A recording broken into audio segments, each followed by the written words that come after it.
Hello everyone, welcome to our educational discussion on the K-nearest neighbors algorithm, or the KNN for short. In this video, we'll walk you through what KNN is and how it works and what it's used. Hi, I'm Christian Lord V. Estorba and I'll be introducing what KNN is. First, KNN is a simple machine learning algorithm used for both classification and regression. It was first introduced in 1967 by Thomas Cover and Peter Hart. KNN works based on the idea that data points that are near each other are likely to be similar. So, um, when you give KNN a new input, it doesn't make a prediction using a pre-trained model. Instead, it looks at the k closest data points from the training set and checks what class they belong to. So the class that appears the most becomes the prediction. It's like asking your neighbors for advice. If most of your neighbors like a certain movie, you might like it too. So now that we have understand how Canon works. So let's find out how efficient it is in terms of speed and memory usage. Mark Bryan will explain that. Hello, I'm Mark Brian S. De Los Santos, and I'll be explaining time and space complexity of KNN or K nearest neighbor. The KNN is called a lazy learner because it doesn't do anything learning when you give it training data. It just stores data that makes the training phase very fast, almost no time is used.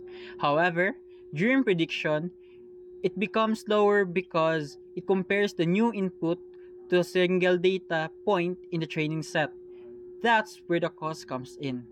So let's talk about the time complexity. Time complexity is O n times d, where the n is the number of training data points and the d is the number of features or dimensions. If we need to search to find the top key neighbors, it can go up to O n log n. Meanwhile, the space complexity is O n because we wrote the entire dataset.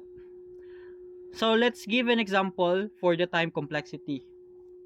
Now let's try to give example for time complexity where we have 5,000 data points and 10 features each. So let's compute for the distance calculation. Now for each test point, KNN computes the distance to every training point na where we assume we use the Euclidean distance, calculating the distance between 2 points involves um, computing the difference for each feature, squaring it, summing them up, and taking the square root. Now, this requires of 10 operation per distance calculation. With 5,000 training points, uh, the total the total number of operation for distance calculation is, we have here, our n is 5,000, then multiplied by d, which is 10 features, is equals to 50,000. Now, let's sort it to find the k neighbor. So after we calculate all distances, KNN needs to identify the k nearest neighbor, in which it typically involves sorting the distance. Where sorting n, distance has a time complexity of n o n log n. For n is equals to 5,000. Now, this result is approximately 5,000 5,000 multiplied by log sub 2 5,000, then is approximately equals to 5,000 multiplied by 12.29, approximately equal to 61,450. Now, where we did get this 12.29. So let's try to compute this below. Now we will get the value from this log 2 5,000. Now for the log 2 5,000, um, the number of training points we have 5,000. Of course, to compute the log 2 5,000, we use the change of base form. So our base form is log 2 5,000 is equals to log 10, which is our feature is 10. Now multiply for 5,000 over log 2, and inside is the feature. I mean, the 10 2. Now let's get the value log 2 5,000 to 5,000 and the log 10 2.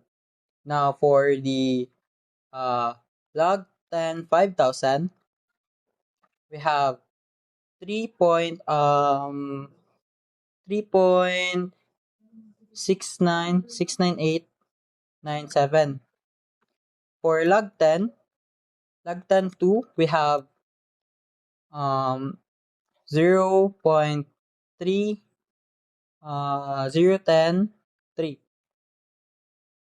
Now, since we have this value, we will now divide the log 10 5,000 and the log 10 2.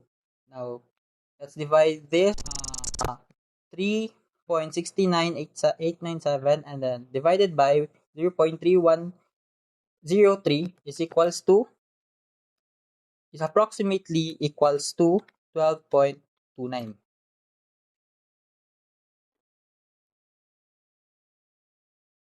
Now for the 61,450, we have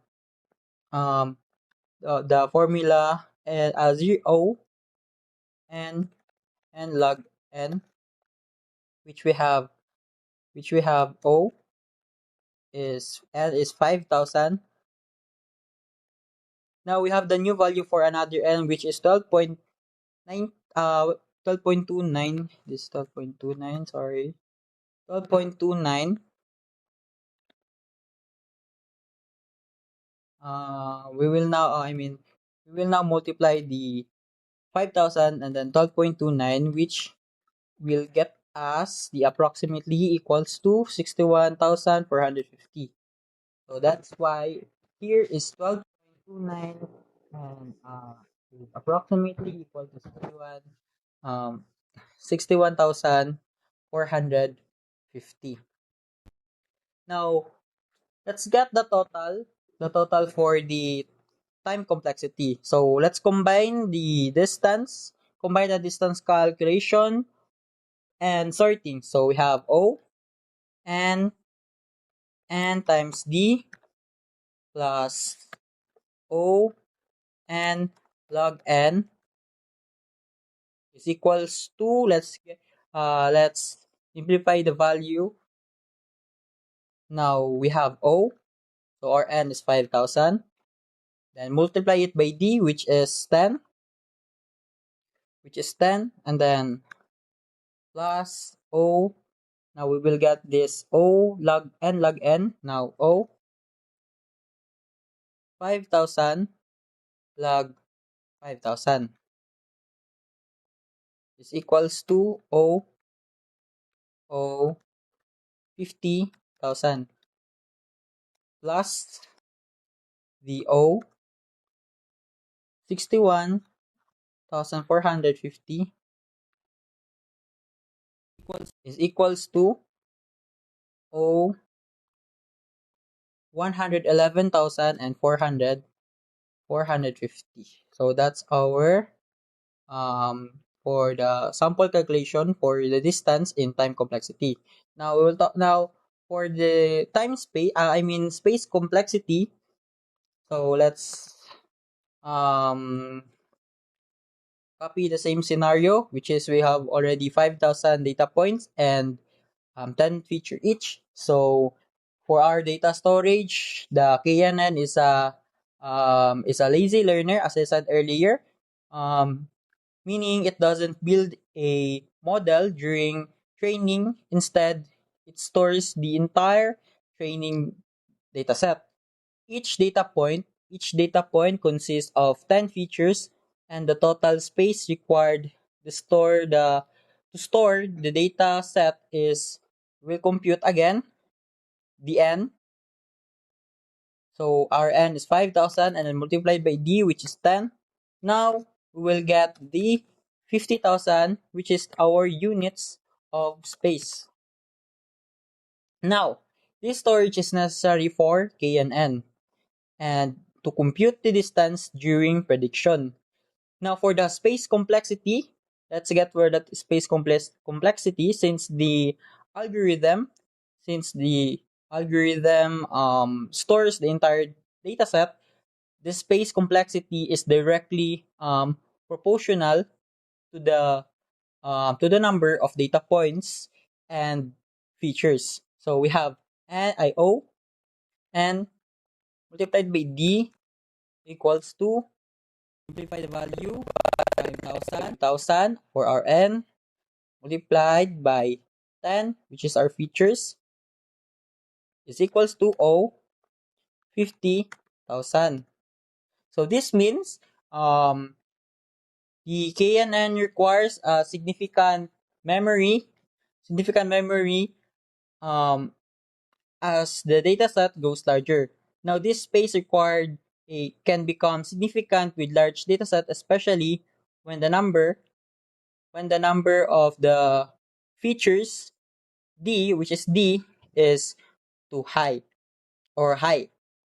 Now let's take a closer look at where KNN can be used in the real world and how we can simulate it. Over to Jairus. I'm Jairus and I'll talk to you about how KNN is used in real life and show you a simple simulation. One real world example of KNN is a movie recommendation system. If you ever use Netflix, it recommends movies based on what similar users like. KNN groups people with similar viewing habits and gives suggestions based on what their neighbors enjoyed. Other uses of KNN include classifying medical conditions, predicting if an email is spam, and recommending products in e-commerce. Now let's say we want to classify fruits as either apple or banana based on these two features by their sweetness and their crunchiness. We will use the KNN algorithm to do this. Now, as seen here, wait, let me zoom it in for a bit. As seen here, these are our predefined data. Basically the known fruits with their sweetness and crunchiness. Seen here. Now, let's say we will add a new fruit with the sweetness of 7 and the crunchiness of 4. As seen here. It is an unknown fruit that we want to classify, as seen here. Now, using the K3, this will define how many neighbors we want to use for the prediction. The seen here is the sweetness of 7 and the crunchiness of 4. Now, based on the given data of the unknown fruit, this will display banana because the sweetness of it is closer to bananas than apples. Also, the crunchiness is also closer to bananas than apples. Now, let's run the code to see if I'm correct. As seen here, it is correct. Now, let's say if we want to change this to something closer to the apples. Now, let's say we want to put this at 3 and this crunchiness at, let's say, 8. Now, this will predict it no longer as bananas but as apples. Now that we've seen how KNN works in action, let's evaluate its performance. Arnold will help us break down how accurate and efficient it is.